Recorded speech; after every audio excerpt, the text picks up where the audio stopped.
sintonia, troca de experiências e um bate-papo descontraído sobre o espiritismo na sua manhã. Deusa Nogueira explica a mediunidade no nosso dia a dia. Começa agora, na sua Rádio Rio de Janeiro, o programa Conversando sobre Mediunidade.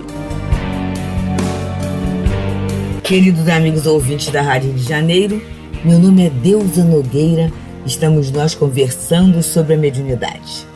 E aproveitando essas lições maravilhosas de André Luiz na obra Desobsessão, 15º volume de sua obra, né? E nesse momento ele nos traz assim questões dessa nossa educação mediúnica. Como eu falei, são 5 itens e é sempre importante a gente rever, é sempre importante a gente estudar. É claro, gente, que o campo de pesquisa, de estudos, né, é imenso e a gente sabe que numa encarnação só a gente não dá conta, não. Temos muita coisa para estudar. Mas é sempre importante a gente rever os procedimentos daquelas tarefas que estão ligadas a nós na reencarnação. Por isso nós, né, na família, a gente precisa dar uma revisadazinha, né, nas obras que falam sobre família, no próprio Evangelho, Livro dos Espíritos, que falam sobre as questões familiares, para a gente ir amadurecendo esse nosso contato, essa nossa forma de estarmos juntos, né? Essa forma de ser.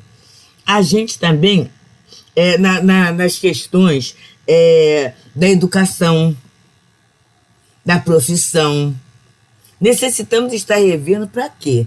Para termos uma facilidade de assumirmos a postura espírita dentro dessas questões da nossa vida. Porque senão a gente faz como todo mundo faz, ou como a televisão ou a novela mostram, e a gente acha que está tudo bem. Eu repito muito a expressão de uma amada querida Márcia Garrido, que ela, numa palestra, ela falou assim: antes de eu ser espírita, eu me considerava uma pessoa excelente. Por quê, gente? Trabalhadora, cumpridora dos seus deveres, boa mãe, boa filha. Então, todas aquelas questões atinentes à vida material estavam resolvidas e bem resolvidas. Mas aí, quando ela conhece a doutrina espírita e começa a estudar a doutrina, ela vê que tem um plus. Tem algumas questões que às vezes passam batido na maioria das pessoas e que são necessidades nossas no campo da melhoria da alma, da melhoria do nosso campo vibratório, do nosso entendimento, né? Da nossa elevação. E a gente começa a trabalhar isso. Não é de uma forma de culpa ou com uma sofreguidão, não. Mas é como se eu aproveitasse a oportunidade, aproveitasse o tempo, aproveitasse as ferramentas que o Senhor vai nos dando para sermos melhores, para fazermos alguma coisa, né? Para corrigirmos alguns outros passos, alguns outros pensamentos, elaborarmos melhores sentimentos. Então, essa convocação que a vida, né, que a espiritualidade tem feito a gente. Então, quando se fala em educação mediúnica, é que muitas vezes eu já sou médio há 20, 30, 40 anos, né? Vim de evangelização espírita, eu acho que esse meu processo de educação está resolvido. E aí eu posso até começar a assumir uma posição de intransigência, achando que tudo que eu falo, tudo que eu percebo, tudo que eu sinto é certo. E o outro está totalmente errado. Usando a mediunidade, muitas vezes, para finalidades que têm a ver com mediunidade, mas não são as melhores. Então a gente vai, né, trabalhando, gente. Trabalhando essas questões no nosso pensamento, no nosso sentimento, na nossa sensibilidade. A gente precisa trabalhar essas questões, porque estamos todos aprendendo. E o trabalho é dado para todos nós. Mas o ensejo de aprender, de aproveitar, de qualificar a nossa vida através do trabalho é livre-arbítrio.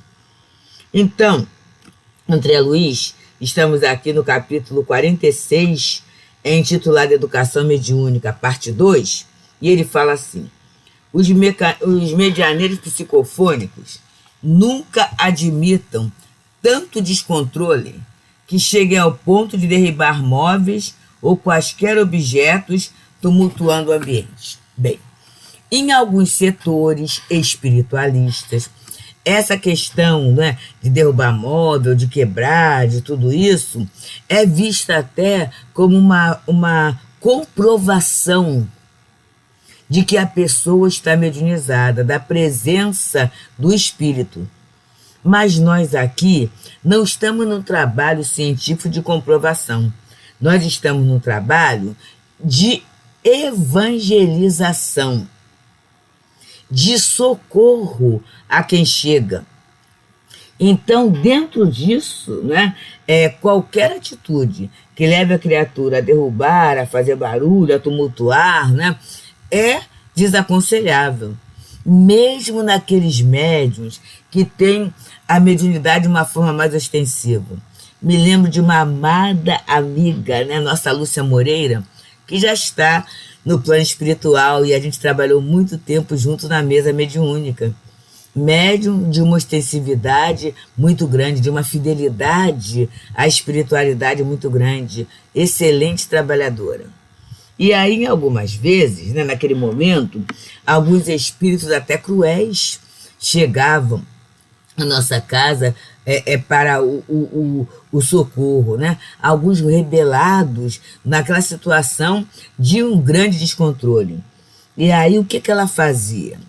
Ela, quando o espírito chegava e queria fazer o que queria, né, o que quisesse, falar, esbravejar, tudo isso, e ela controlava, o espírito se voltava contra ela e falava assim: eu vou te jogar no chão. E o que ela fazia? Ela trançava os pés na cadeira para que não acontecesse isso. E quando ela percebia que o espírito ia por esse caminho, né, quer dizer, para causar um tumulto, um escândalo, ela fazia isso. E durante todo o tempo, meus queridos, de atividade mediúnica, nós trabalhamos muito tempo juntos. Jamais a gente viu a companheira se lançar nessa questão. Agora, em algumas vezes, e nesse momento, então a gente pode verificar muito isso, alguns de nós médiuns, né, estamos tumultuados por questões da vida material, por questões sociais, tudo isso. Esse nosso clima de excitação mental vai ser favorável a essa questão do tumulto.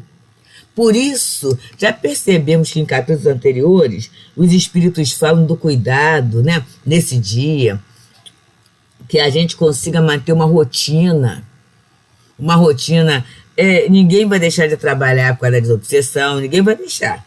Mas aquelas atividades que não são essenciais, que eu evite nesse dia para quê? Para manter um campo vibratório estável. O mais estável possível para a nossa mente não ficar inquieta ou tão inquieta na hora do trabalho. Porque imagina uma mente inquieta com um espírito também inquieto, com as suas dores. É como se nós colocássemos um paciente, né, neurológico numa cama vibratória. Olha só. Ia ser muito mais sério, né? Porque aquilo excitaria, ele já estava excitado por si. E aí a gente vai colocar num ambiente que tem como objetivo estimular, fica difícil. Então vamos fazer esse paralelo de nós como médiuns, né, como trabalhadores, sendo essa cama, esse ponto de acolhimento do espírito. Então, se a cama está limpinha, né, se a cama está preparada para receber o doente, né, se a cama está sem grandes acessórios, porque às vezes pensando nisso, aí coloco eu lá um incenso, eu coloco algumas outras questões que não fazem parte do protocolo do atendimento espírita, pelo menos pela parte do médium, eu vou interferir na tarefa de socorro. E nesse momento, a nossa intervenção deveria ser só para ajudar. Quantas questões, meus amigos, surgem no trabalho mediúnico que a gente não sabe, que a gente não conhece, que a gente não controla. E aí a gente aprende com os espíritos, né? A gente vai assim, interessante, olha como é que os espíritos agiram.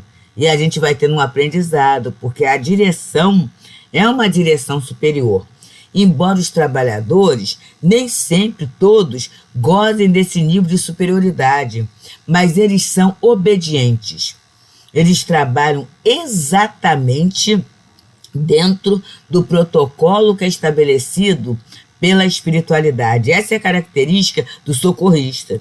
Imaginemos se o instrumentador, ao invés de dar o bisturi, né, ele vai dar a pinça. Imagina. Ah, não, porque eu achei que tem que usar a pinça. Olha o transtorno dentro do centro cirúrgico. Então, o instrumentador, ele conhece tanto o trabalho e ele conhece tanto a sua equipe, né? Ele conhece tanto o cirurgião, que ele, por um olhar, ele já sabe o que deve ser feito. E é esse entrosamento de equipe que a gente ainda não consegue, muitas vezes, na sala mediúnica. Outras vezes nós conseguimos, a partir de muito tempo de trabalho, né, de estarmos juntos, que a gente precisa ter a consciência de que estamos num trabalho muito delicado. Um trabalho de acesso a regiões internas do espírito.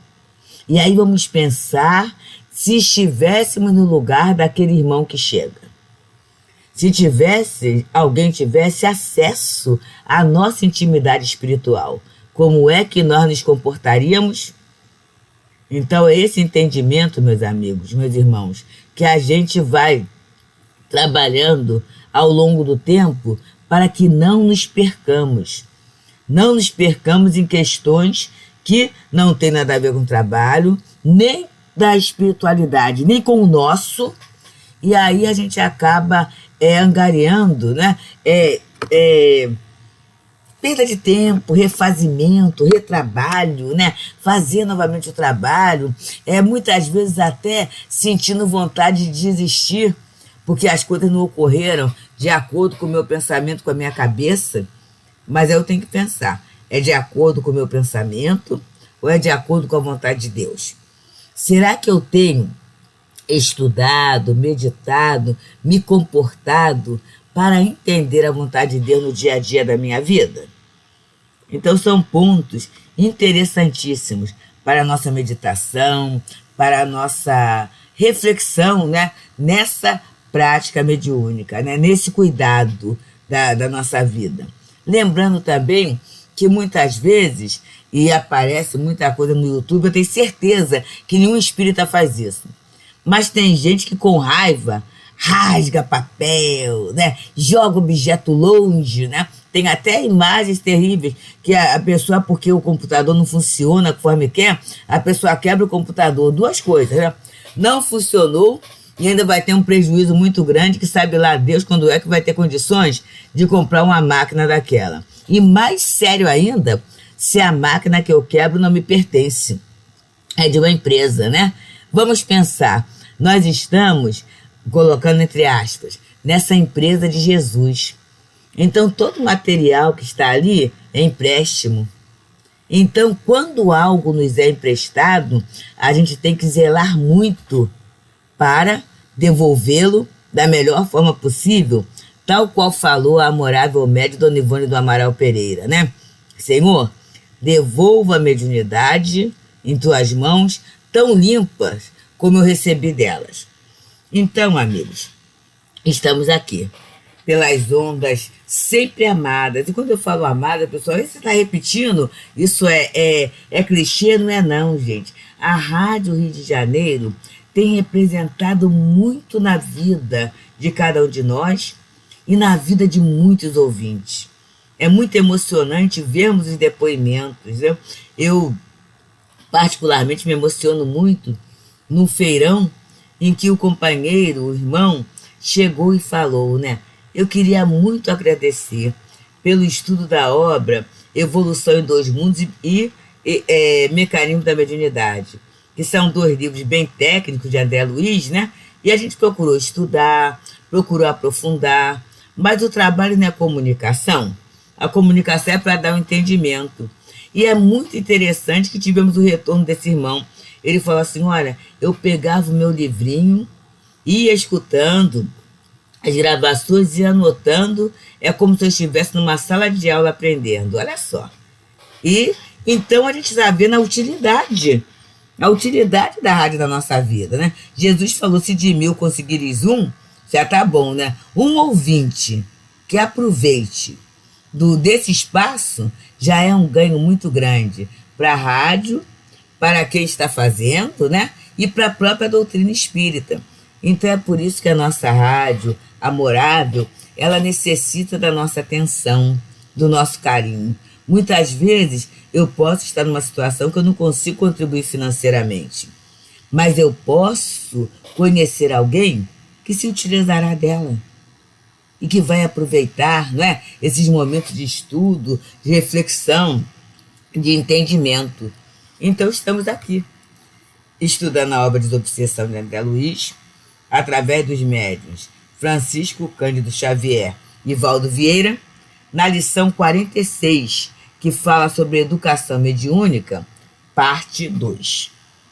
E ele vai dizendo aqui, para os médiuns, lembre-se que não se encontra a revelia das manifestações menos felizes que venham a ocorrer.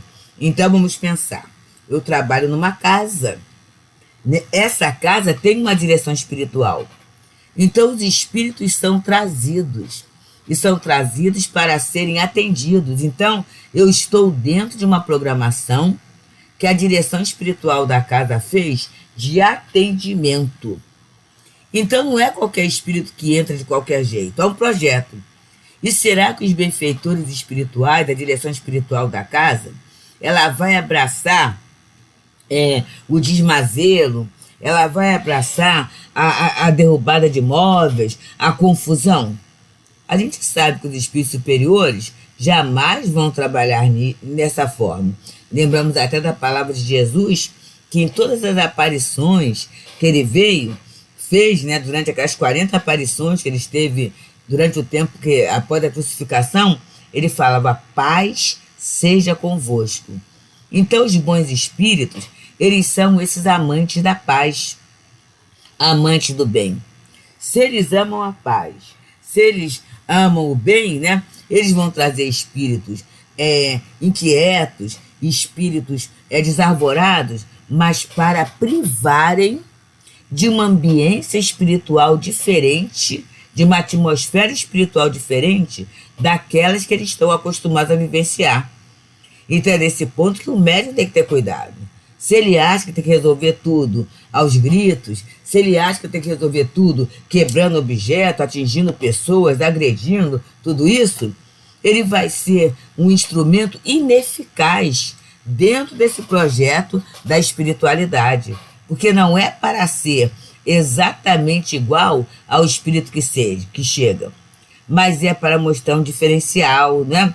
E aí eu lembro de um conto, um conto não fato, que eu acho que acho que é no livro A Vida Escreve, em que José Petitinga, né, ele dirigia uma reunião na Bahia, e de repente uma reunião pública, e ele como um bom expositor, um bom orador, né, o auditório cheio. Daqui a pouco, um espírito se aposta de alguém, né, quer dizer, uma incorporação, e esse alguém vem rápido para ele, vara o salão e fala assim, Petitinga, você é orgulhoso, é vaidoso, foi falando tudo isso, né? Então, e eu sou assim, qual é a diferença entre eu e você? E o Petitinga olhou, né, pensou e falou assim, realmente, meu irmão, eu ainda tenho orgulho, egoísmo, vaidade, eu sou um espírito inferior, eu tenho muitas imperfeições, mas a diferença está na direção da corrida. E o espírito fala, que corrida, Petitinga? Eu estou falando de uma coisa, você está falando de outra? Assim, não, irmão.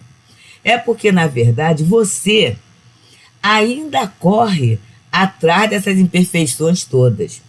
Eu, a partir do momento que conheci Jesus e a doutrina espírita, eu estou fugindo delas. E essa resposta do Petitinga levou o espírito a cair e a pensar e a refletir. Então não quer dizer que eu seja aquele médium perfeito, mas eu tenho que analisar o meu descontrole. Quando é que eu me descontrolo? E o que eu posso fazer para ter uma vida mais controlada?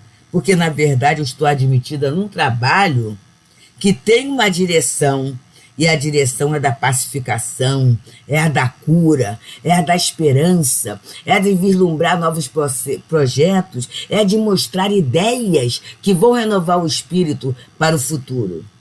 E, nesse momento, André Luiz fala no último parágrafo: benfeitores desencarnados estão apostos na reunião, sustentando a harmonia da casa, e resguardarão as forças de todos os médios em serviço para que se desincumbam com limpeza e dignidade das obrigações que lhes assistem.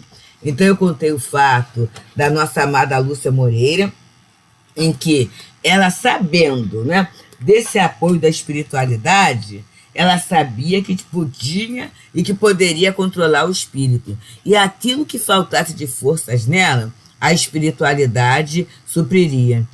Por quê? Uma companheira devotada ao estudo, devotada à oração, ao cumprimento de seus deveres e tendo uma mentalidade espírita já formada, não é? Então, vamos pensar, né, que as nossas forças vão ser resguardadas. Então, sempre, né? E aí, se eu quero as minhas forças a serviço do bem, quebrar um objeto, esmurrar alguém, gritar, ofender, isso não é usar a serviço do bem, porque Jesus não é assim. Jesus não faria assim, né? E que o trabalho é de harmonia, porque não é só aquele espírito que chega naquele momento. Muitos outros são atendidos com a nossa intervenção ou não. Então, sabe aquela questão da gente deixar o espaço limpo porque outros vão usar? Isso tem em vários aspectos da nossa vida social, né? Em vários setores que a gente chega. Deixar o espaço limpo porque outros vão usar. Então, que o nosso espaço mental fique limpo. Que o espaço das nossas casas espíritas possa ser limpo através da nossa postura de respeito, da nossa postura de oração, da nossa dignidade. Ele fala aqui, ó, a gente desincumbir os nossos serviços com limpeza e dignidade. Então, a limpeza é essa limpeza de propósito, né? E a dignidade é a gente se sentir honrado. Isso não é vaidade, não, meus amigos, mas honrado de termos acesso, de termos sido admitidos à tarefa do Senhor. Essa tarefa que, aos poucos, ela vai mudando. Não é só aquele lar, não é só aquele centro. É um trabalho que tem a ver com esse processo de redenção da humanidade. Então não é pouca coisa a tarefa mediúnica. Que a gente possa pensar, refletir, aproveitar, comparar as nossas atitudes, né? Pegar no acervo de Livro dos Médiuns, do Evangelho, da Codificação e tantas outras obras que falam acerca do comportamento mediúnico, o apoio de que necessitamos para exercermos a mediunidade de forma educada. Por isso o título do texto é Educação Mediúnica. Educada para sermos, assim, verdadeiros ajudadores, né? Auxiliares, simpáticos aos bons espíritos. Esses espíritos que trabalham em nome de Jesus. Esses espíritos que trabalham com a responsabilidade, com o respeito, com a tolerância, né? O amor comportamento, o amor compreensão. Então, amigos, que possamos refletir por enquanto nesse tema que é a nossa educação mediúnica e acabaremos repetindo a expressão de André Luiz. A educação da alma é a alma da educação. Muita paz. Deusa Nogueira explica a mediunidade no nosso dia a dia. Programa Conversando sobre Mediunidade.